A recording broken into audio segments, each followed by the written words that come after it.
नाम सूरज कुमार मिश्रा है। मैं आपको कुछ गणित के सवालों के हल देता हूँ। चलिए, आज भी सवाल है बहुपद से ही, यानी पॉलिनोमाइल से, जो कि मैंने आपको बताया है कि गुना कैसे किया जाता है इससे पहले वाली वीडियो में। लेकिन अब मैं बताने जा रहा हूँ कि भाग कैसे किया जाता है। यहाँ देखिए, मैंने एक सवाल लिया है कि 3x³ plus x square plus 2x plus 5 में x square plus 2x plus 1 से भाग दे। कहने का अर्थ ये है कि ये वाला जो बहुपद है 3x³ plus x square plus 2x plus 5 में इस वाले बहुपद 2x square 2 plus 2x plus 1 से भाग देना है। ये क्रिया करना है कि भाग दिया कैसे जाता है।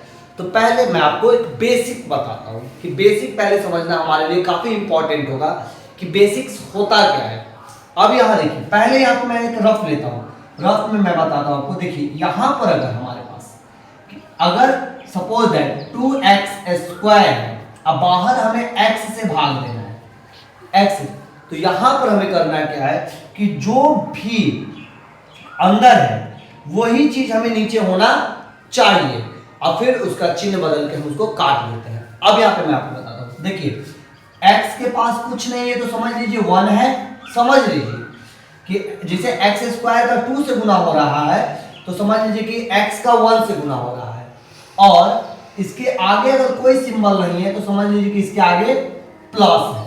ये एक बेसिक सा रूल है कि जिसमें किसी भी x में अगर किसी चीज से गुना नहीं हो रहा है तो उसमें 1 से गुना हो रहा है और उसके आगे प्लस है। तो यहाँ देखिए, जो हमारे पास अंदर है वही बाहर होना चाहिए। अब देखिए, अंदर भी प्लस है तो पहले हमें प्लस चाहिए नीचे।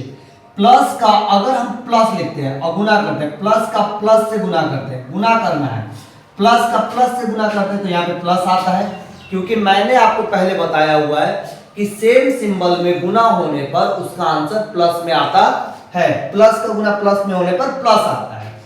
अब यानी 1 का गुना अगर हम 2 से करते हैं, 1 का गुना 2 से, 1 दूनी 2, 2 हो गया। अब यहां देखिए, अब x स्क्वायर चाहिए तो यहाँ x के पास 1 है, 1 पावर है, तो यहाँ 1 पावर वाला एक और x दे देंगे। तो x का पावर 1 का गुना x का पावर 1 वाले से होगा तो उसका आंसर हो जाएगा x का पावर 2। ये बात आपको ध्यान रखना है कि x वाले में गुना होने पर उसका पावर प्लस हो जाता है। तो x का गुना 1 था और x का पावर 1 था, सॉरी, फिर x का पावर 1 है, तो दोनों में अगर मल्टीप्लाई होगा तो x का पावर 2 हो जाएगा, जो कि हमें 2 चाहिए।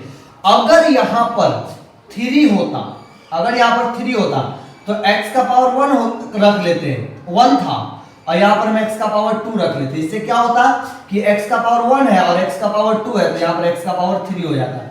लेकिन हमें चाहिए x का पावर 2, तो हम 1 वाले से, क्योंकि 1 और 1 हो जाएगा 2। अब यहाँ देखिए, चिन्ह को हम बदल देंगे, नीचे वाला अगर प्लस में है तो माइनस कर देंगे, अब माइनस रहेगा तो प्लस कर देंगे।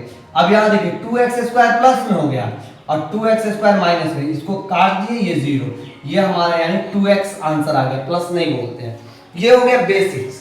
अब बेसिक्स हो गया, अब हम आपको देखिए सवाल बताते हैं कि इसको सॉल्व कैसे करेंगे। इसका सॉल्व करने का तरीका देखिए, 3x³ plus x square plus 2x plus 5 में किससे डिवाइड देना है हमें डिवाइड देना है x square plus 2x plus 1 से। कहने का मतलब इस पार्टी से डिवाइड करना है तो हमेशा गुना कौन करेगा, गुना पहला करेगा। अब यहां देखिए, पहले के पास किसी चीज से गुना नहीं हो रहा है तो 1 से गुना हो रहा है, और इसके पास प्लस है, अब 3 के पास ये प्लस है, तो हमें देखना है कि जो चीज वहां पे रहता है वही चाहिए। इसके पास प्लस है तो प्लस में किस चीज से गुना करेंगे तो प्लस आएगा, तो प्लस में प्लस से गुना करने पर प्लस आता है। तो यहां देखिए, यही चीज हो गया हमारे पास, ठीक। 1 है तो 1 का टेबल कितने बार पढ़ेंगे, 3 बार, 1 तिहाई 3।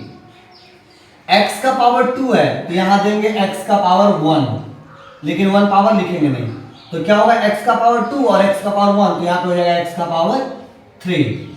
तो एक बेसिक आंसर आया 3x। तो बाकी 2 बचे, ये बचा और ये बचा, क्योंकि इससे मैंने गुना करके वो लाया तो 2x बचा और 1। तो ये जो आंसर आता है उसका गुना दोनों से कर दीजिए। पहले इससे कीजिए, इसके पास प्लस है और इसके पास भी प्लस है, प्लस प्लस प्लस 3 दूनी 6 और x का पावर 1, x का पावर 1, x का पावर 2, फिर 1 से गुना कीजिए तो 3x है और 1 से गुना होगा तो 3x ही आंसर आएगा। ये बात आपको ध्यान रखना है, पहले से आंसर कर गुना कर के ले आना है और फिर जितनी पार्टी रहेंगी बारी बारी गुना करके हम लिख देंगे। अब देखिए ये इसके आगे प्लस है तो चिन्ह बदलेगा तो माइनस, इसका प्लस है तो ये भी माइनस, इसका प्लस है तो ये भी माइनस।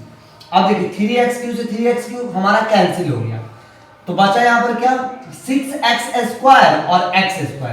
ये प्लस में है अब ये माइनस में है तो 6x² में से x² को घटा देंगे तो बचेगा हमारे पास 5x² जो कि माइनस में, क्योंकि जो बड़ा रहता है उसका चिन्ह रहता है।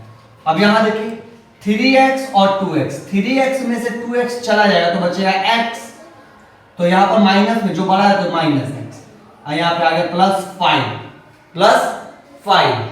अब यहां देखिए हम आपको बताते हैं कि फिर से हमें वही प्रोसेस करना है जो हमने 3x वाले किया था। अब देखिए इसके आगे मैंने बोला था प्लस है, अब हमारे पास ये आया है, प्लस का क्या चीज से गुना करेंगे तो माइनस आएगा, प्लस का गुना माइनस से करेंगे, प्लस माइनस माइनस। अब एक है, एक का पहाड़ा कितना बार पढ़ेंगे तो 5 आएगा, एक का पहाड़ा 5 बार पढ़ेंगे तो 5 आएगा। x का टेबल 2 है और अब हमें 2 ही चाहिए, x का पावर 2 है और तो हमें 2 ही चाहिए तो हम यहाँ पे नहीं देंगे, क्योंकि अगर हम एक दे भी देते हैं तो x का पावर 2 और x का पावर 1 मिलकर 3 हो जाएगा, जो कि हमें नहीं चाहिए, हमें चाहिए 2 पावर। तो ऑलरेडी 2 पावर इसके पास है तो हम यहाँ नहीं लिखेंगे कुछ, लिखेंगे 2 पावर। अब जो आंसर आया 5 उसका गुना इन दोनों के साथ भी कर लेंगे, माइनस प्लस माइनस 5 में 2 से करेंगे 5 दूनी 10x माइनस प्लस माइनस 5 एकम 5। अब यहां फिर हम लाइन लिख देंगे और चिन्ह बदल देंगे, माइनस में था प्लस में, प्लस में, प्लस में, ये कैंसिल हो गया हमारा। अब यहां देखिए 10x है प्लस में, वो माइनस में, 10x में से एक x गया तो 9x और 5 हो गया हमारा 10, ये हो गया हमारा शेष। Thank you.